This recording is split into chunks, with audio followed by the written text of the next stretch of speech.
सतगुरुदेव की जय। परमेश्वर कबीर जी की प्यारी संगत को,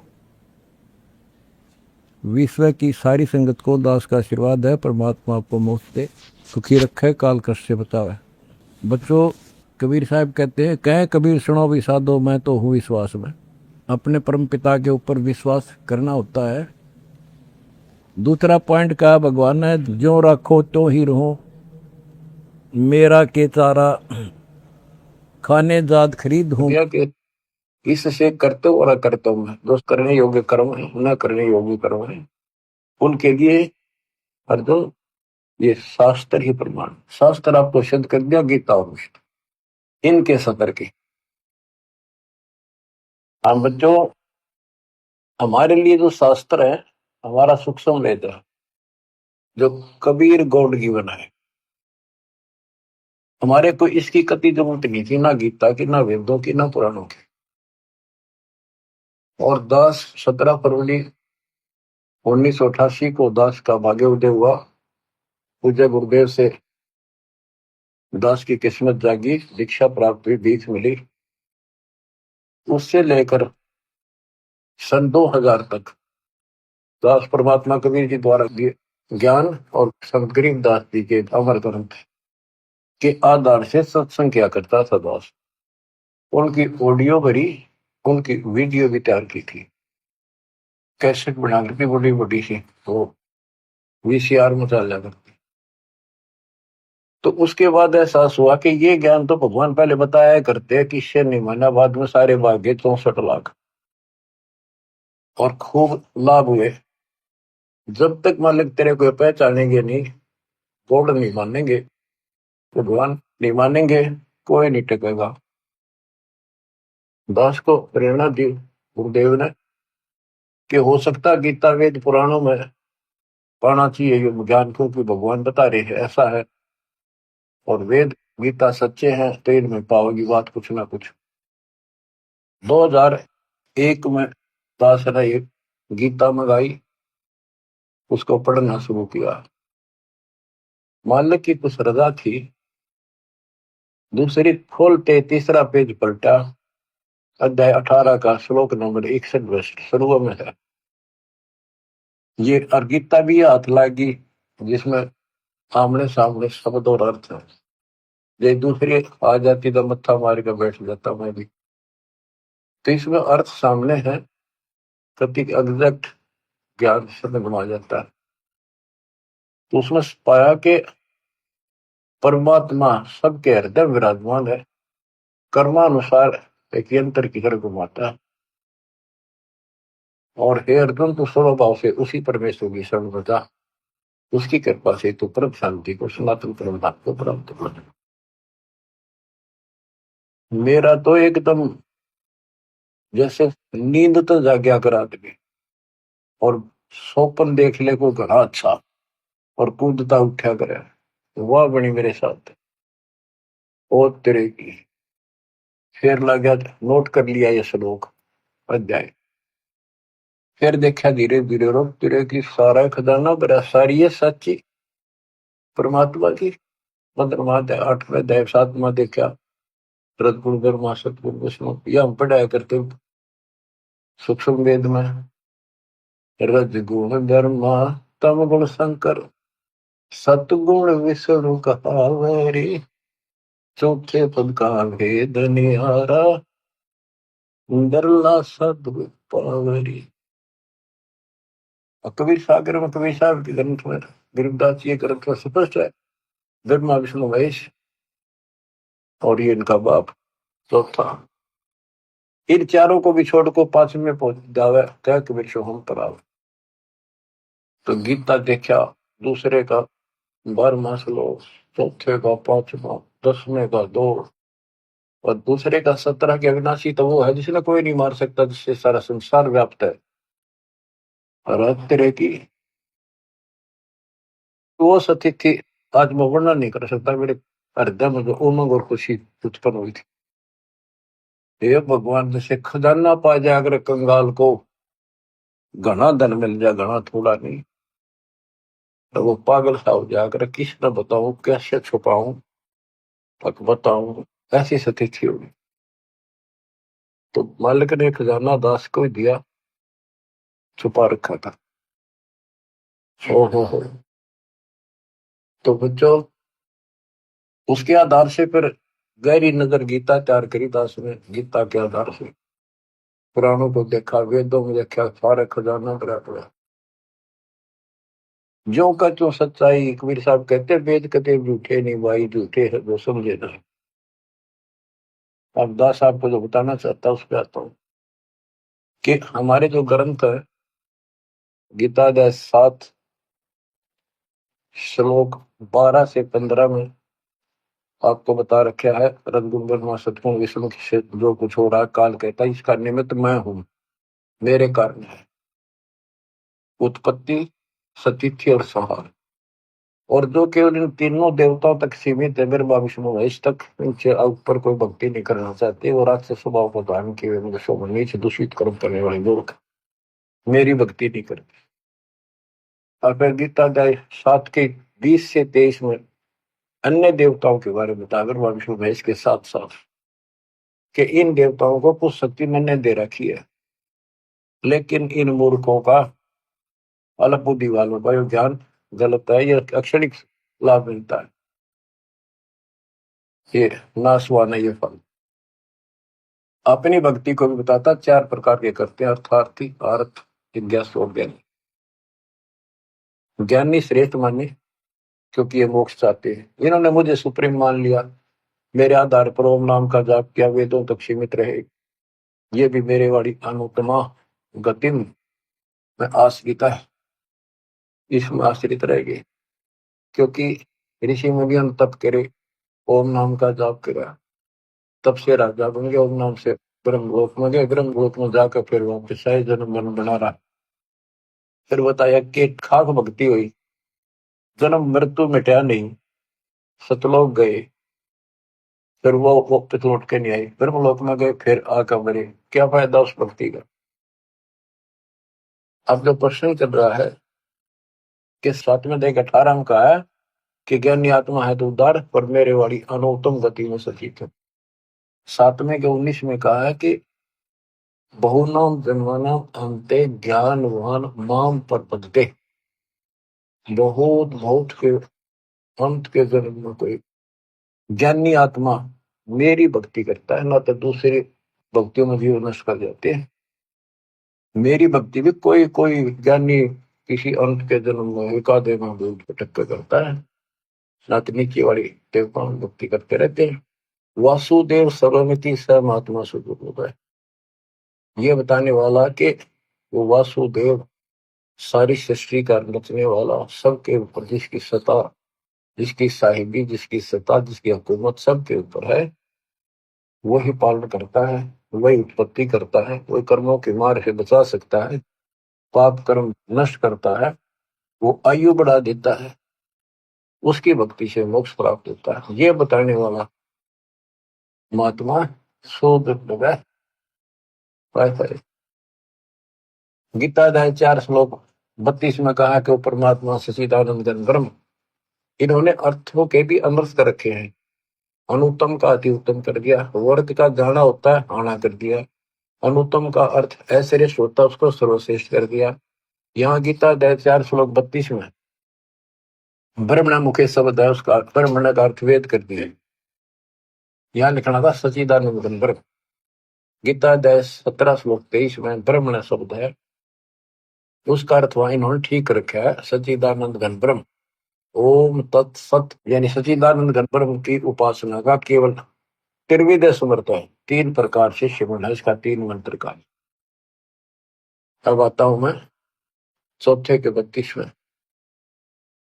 उसमें क्या कि परमात्मा अपने मुख कमल से, सच्चिदानंद घन ब्रह्म अपने मुख कमल से वाणी को बोलता है, उस वाणी में ऐसा ज्ञान है जिससे सारे कर्म समाप्त हो जाते हैं, जन्म मरण मिट जाता है, सदा सुखी हो जाता है। उस ज्ञान को चौथे अध्याय के 34 में तत्वदर्शी संतों से पूछो। दंडोत प्रणाम करो, दंडोत प्रणाम करने से, निष्कपट भाव से, सरलता पूर्वक, नम्रता पूर्वक प्रसन्न करने से वो तत्वदर्शी संत जो तत्व ज्ञान का उपदेश करेंगे। उस परमात्म तत्व का, कौन से का, 18वें अध्याय के 62 वाले का, उस परमात्मा का उसका ज्ञान होता है। वो कौन है? 7वें अध्याय के 29वें श्लोक में गीता बोलने वाले कहा है कि जो केवल जरा वृद्धावस्था के कष्ट से, बच्चों यो वृद्धावस्था का जो दुख है ना, यो मृत्यु से घूमता है।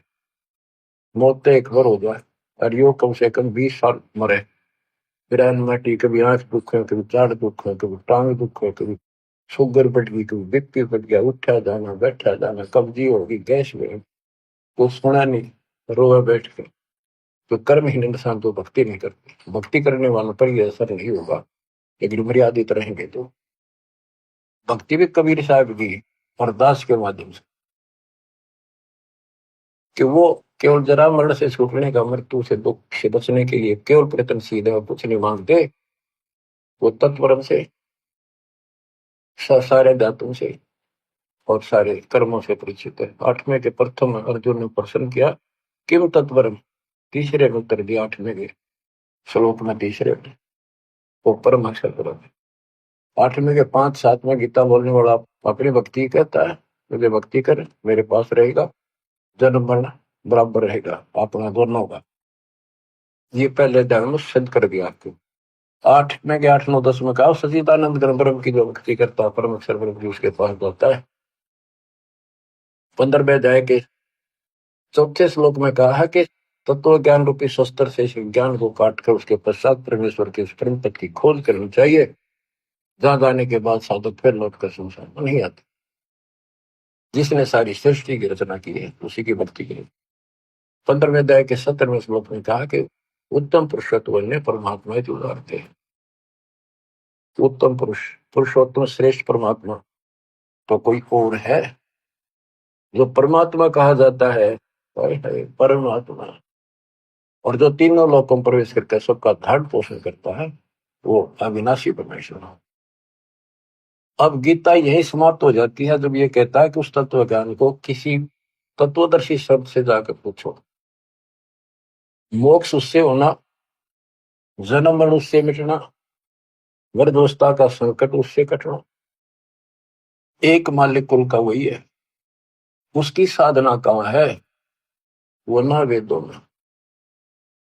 वेद कतेब, वेद ये 4 और 4 कतेब इन मुसलमानों की, ईसाइयों की, जबूर, इंजिल, तौरेत और कुरान।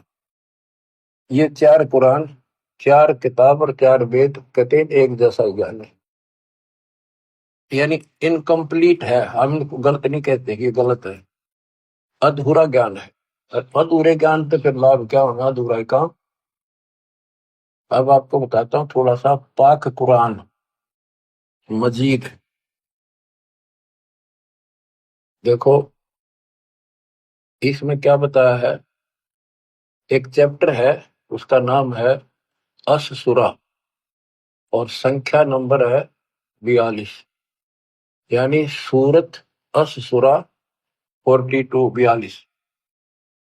आयत नंबर, श्लोक नंबर 1-2। आयत नंबर 1 पर प्रथम में लिखा है हा मीम। हा माने है, मीम माने मैं, है और मैं, ये 2 अक्षर अलग अलग, जैसे क, ख, ए, ऐसे है और मैं। फिर दूसरी आयत में लिखा है एन सीन काफ। जैसे हम पंजाबी सीखा करते थे, चौथी कक्षा शुरू हो जाती थी पहले पंजाबी, पंजाब ज्वाइंट था, हरियाणा और पंजाब एक थे। तो पंजाबी की हम जब वर्णमाला सीखा करते थे उसमें कहते थे कक्खा गग्गा दद्दा गग्गा, ईड़ा ऊड़ा सस्सा मम्मा, यानी कक्खा क, गग्गा ग, तथा तय, गद्दा द। तो कक्खा गग्गा, क ख ग, ऐसे सीखना पड़ता था। तो एन का अर्थ है ए, सीन का अर्थ है से, काफ का अर्थ है क। ये वर्णमाला है अरबी की, एन ए, सीन से, काफ क, ए से क। इसके अनुवादकर्ता ने, पाक कुरान के अनुवादकर्ताओं ने ये लिखकर छोड़ दिया है कि इन दो आयतों का अर्थ तो अल्लाह ही जान सकता है और कोई नहीं।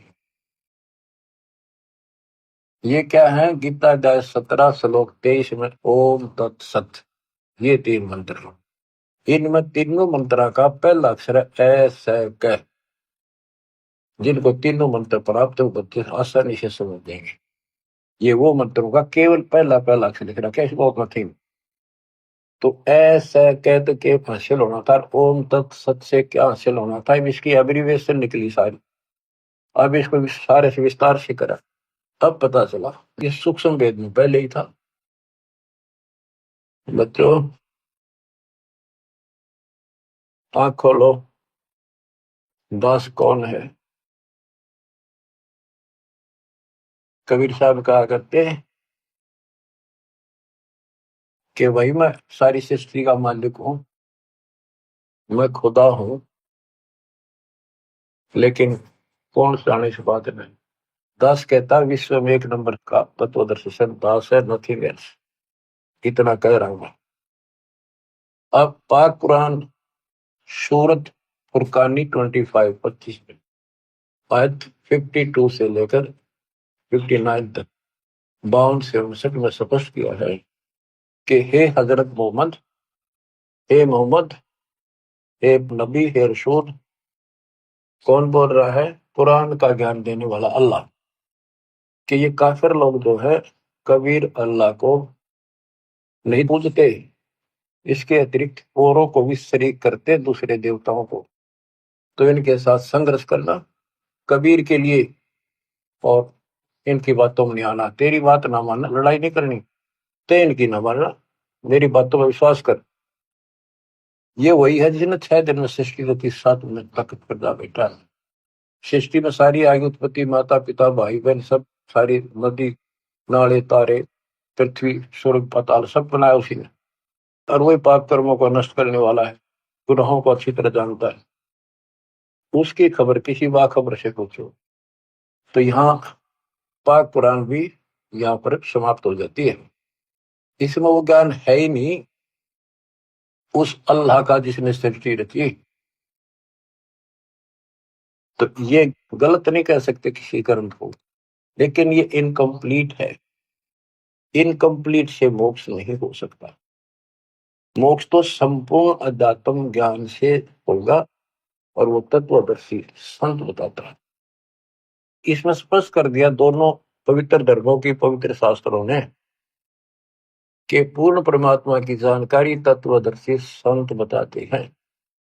जैसे पाक कुरान सूरत अस-सूरा 42 में प्रथम आयत में हा मीम, हा का अर्थ है मीम का अर्थ है मैं। जैसे हा मम्मा कखा पंजाबी की वर्णमाला में, ये अरबी वर्णमाला है। और मैं, इसका अर्थ है हक मंत्र।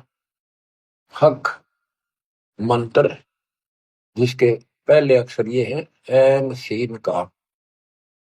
तो ये बच्चों ये तो एक संकेतिक है। वेद कहते हैं जो तत्वदर्शी संत होता है वो सब सदग्रंथों के सांकेतिक शब्दों को विस्तार से खोल कर बताता है, उसका यथार्थ ज्ञान देता है। गीता अध्याय 7 श्लोक 19 फिर दोहराता हूं।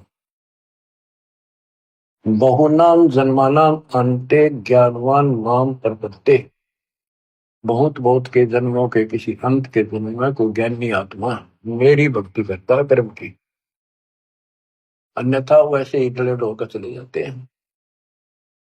जैसे मार्कंडे ऋषि था, ओम नाम का जाप करा था, साथ में तप करा था। ये खिचड़ी ज्ञान है नहीं, सारे जड़े लोग हैं। आज कितने बड़े ऋषि लग गया करते तुमने, आज वो बालक दिखाई देंगे। इस बालक की दृष्टि से, तत्व ज्ञान की दृष्टि से देखोगे। उसने ब्रह्मलोक की साधना करने का ठान रखी थी, वही टारगेट था। इंद्र आया, इंद्र की उर्वशी भेजी, सब फेल होकर चलेगी। तब इंद्र को कहता, इंद्र आ जा, तो तेरे को सही मार्ग बता दूंगा। ब्रह्मलोक की भक्ति कर ले, ब्रह्मलोक में जागा, ब्रह्म की साधना कर। ये तो सब का ये ज्ञान भर रखा है। इंद्र सुर का राजा बोला जी फिर देखेंगे, ये तो अपना मौज करते। ऐसे ही आप किसी आज कोई पोस्ट पर बैठे अच्छी पर उसमें समझाने की चेष्टा करो, कोई तो बाद की बातें फिर देखेंगे। कोई तो दरपूरी है। इब्राहिम सुल्तान तुमको देखो, क्या क्या सुख थे, भगवान ने नरक से काट के बाहर गिरा अपने बच्चे को। ये रोड मार रहा था, काल मूड बना रहे। तो कहते हैं बहुत बहुत अंत के जन्म में कोई मेरी साधना करता है, मार्कंडे ऋषि ब्रह्मलोक में जाकर फिर वापस आओगे, तब से राजा बनेगा, फिर गधा बन के धक्के खाओगे। ये खाक साधना थी। ऋषि मुनि सब करें तपस्या, हे भगवान हमें मोक्ष दिए, तप करवा के राज दे दिया, 184 में ठोक दी। आपको बताया शिवलिंग की पूजा किसने शुरू करी, किसने करवाई? पापात्मा ने। इसको परमात्मा कहते थे। बच्चों आँख खोल लो, उस बाल की कृपा कैसी बरस रही आपके ऊपर। और इतना ज्ञान समझ गए बच्चों, नहीं मानोगे तब तो पत्थर होकर। काम न मना नहीं किया किसी संत ने, लेकिन भगवान बोलना गलत है। खूब डटकर मेहनत मजदूरी करो, किसानी करो, दुकान पर जाओ, जो भी जॉब है काम करो, नौकरी करो, नेक नीति और डट के सेवा करो, गफलत ना करो वहां पर, ताकि सबको अच्छा लगे कि भगवान से डरने वाला है, किसी भी काम में कोताही नहीं करता, कोई आलस नहीं करता, ठगी नहीं करता। और मालिक ने याद रखो, अब जैसे आपको बताया कि पंजाब का एक राम राय नाम का सरदार जी थे। वो लोग परमात्मा के चाहने वाले, संतों का सम्मान करने वाले शुरू से ही हैं, क्योंकि उनके गुरुओं ने एक ऐसी धारणा में भर रखी है। संत गरीबदास जी का एक शिष्य ब्रह्म वेदी का पाठ सुबह सुबह बैठकर ऊंची आवाज में एक तालाब पर बैठ कर करे था, स्नान करके कुएं पे तालाब पर वहां बैठ के ब्रह्म वेदी यानी वाणी का पाठ करे था सुबह सुबह, गरीबदास जी की वाणी का, जो हम नित्य नेम करते, उनका अपने हिसाब से बनाया हुआ था, उसी वाणी से निकाल कर। तो राम राय चौधरी 900 बीघे का मालिक था। वो भी घूमने फिरने गया फ्रेश होने, तो उसने आते समय देखा एक संत वो वाणी बोल रहा है, कि ये वाणी बहुत पसंद करते हैं, क्योंकि ये गुरु ग्रंथ साहिब जी का पाठ सुनते रहते हैं। लेकिन वो वाणी कुछ विशेष कसक करी, खींच लिया उसको, वहां बैठ गया जाकर। उसने जब अपना पाठ कर लिया तो उससे पूछा कि है महात्मा जी, है भगत जी, ये वाणी तो गुरु ग्रंथ साहिब में तो नहीं है, ये किस संत की वाणी है? तो उसने बताया मेरे गुरुदेव की है, संत गरीबदास जी महाराज, बड़े पहुंचे हुए संत है, विश्व में उनके बराबर संत नहीं आज के ऊपर, उसकी वाणी है, अच्छे लिख रखी थी। तो उसने पूरा पता नोट कर लिया संत गरीबदास जी का, गांव सुलानी जिला उस टाइम जो भी था, दिल्ली के पास, बहादुरगढ़ के पास, वहां पूछ लो। ऐसे ऐसे सारी डिटेल लेकर चल पड़ा। उन्होंने सोचा मिलना चाहिए संत से, क्या वो संत जीवित है? कहाँ जी जीवित है। तो चल पड़ा, पैदल चला करते थे, 3 दिन में पहुंचा। सुबह सुबह पता करा भी संत गरीबदास जी कहाँ पर है, मिलना है। उनका महल था, उनके नाना जी का बनाया हुआ, उसमें संकेत कर दिया कि वहां सामने है, उसमें चले गए। वहां कुछ भगत बैठे थे, 1-2 गांव का, कुछ बाहर के आ जाते थे, ज्ञान चर्चा सुना करते थे। गरीबदास जी सुबह सुबह एक बार घूमने जाते थे, किसान थे, 2,500 बीघा जमीन थी, अहंकार नहीं था, खेत में जाते थे, पशुओं का चारा काट के सर पर धर का ध्यान लेके आया करते, घूम भी आते थे। तो उन्होंने पूछा भी संत गरीबदास जी कहाँ है? राम राय ने पूछा, जो मकरान। वो बोले जी घूमने फिरने गए खेत में, कितनी देर में आएंगे? भाई ये तो संत की मर्जी है, मौज है, कब आवे कब ना आवे। आवे तो गए, हम भी इंतजार कर रहे हैं, पर उन्होंने बोला कितनी देर में आऊंगा पता नहीं।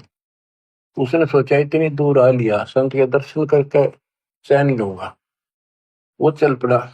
उन्होंने बताया कि आगे जाइए, आगे अरहट है, उस रेट के पास एक जंटी का बहरा पेड़ है बड़ा, वहां पाओगे आपने। वहां कुएं पर स्नान भी करते हैं। तो वो जा रहा था गरीबदास जी, धोती कुर्ता हरियाणा की जो वेशभूषा होती थी, सिंपल मैन, सामान्य होता था यहाँ का वेशभूषा, इस तरह रहते थे वो, भाई आडम्बर संत नहीं करते।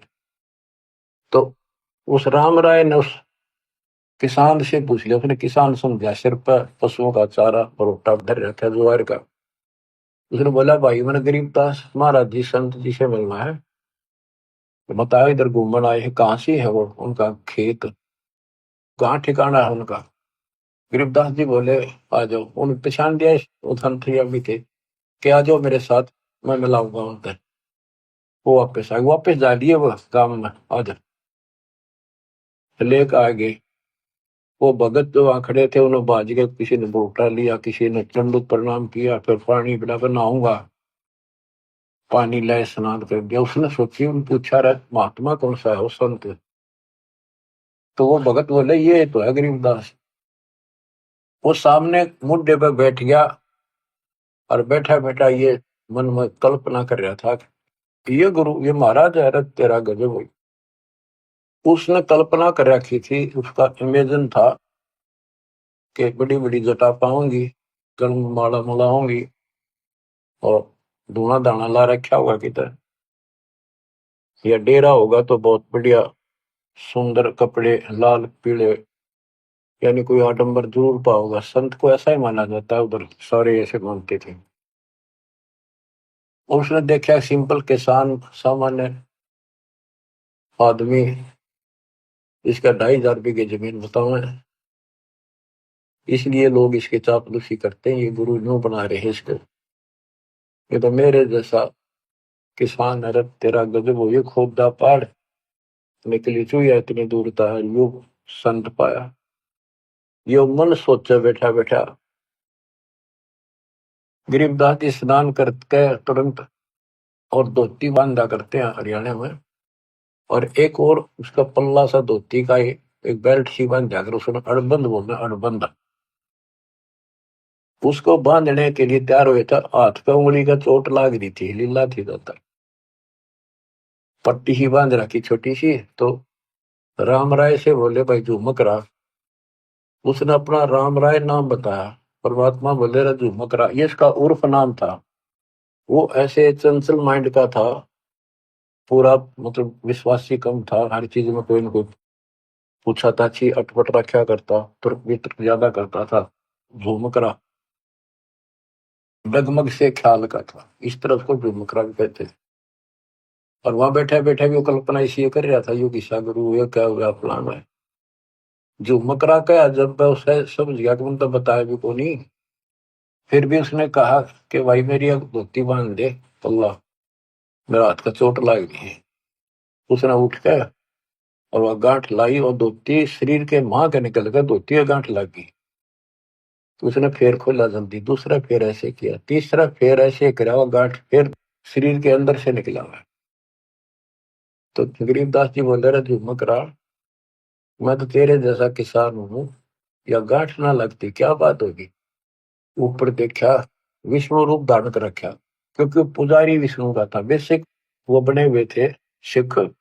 लेकिन ये जैसे वहां पर 125 गांव गुजरा के वो सारे सरदार को वहां है, और वो रामकृष्ण के पुजारी हैं ज्यादा से ज्यादा, और गुरु ग्रंथ साहिब का भी सम्मान करते हैं, पाठ भी करवाते हैं।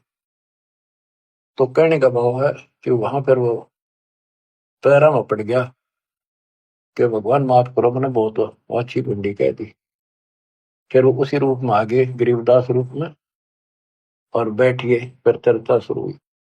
सारा ज्ञान समझाने के बाद वो राम राय कहता है भगवान मैंने सारा घूम लिया, ये ज्ञान नहीं पाया। गरीबदास बोले पाओ भी को नहीं। सब गीता का मूल है राई झूमक राह, ये सुख संवेद समूल सुनो राई झूमक राह, तत्व ज्ञान कोई ना कहे राई झूमक राह, ये पैसे ऊपर नाच सुनो राई झूमक राह, कोटों मध्य कोई नहीं रे झूमक राह, अरबों में कोई गर्क सुनो राई झूम कर रहा हूँ। बच्चों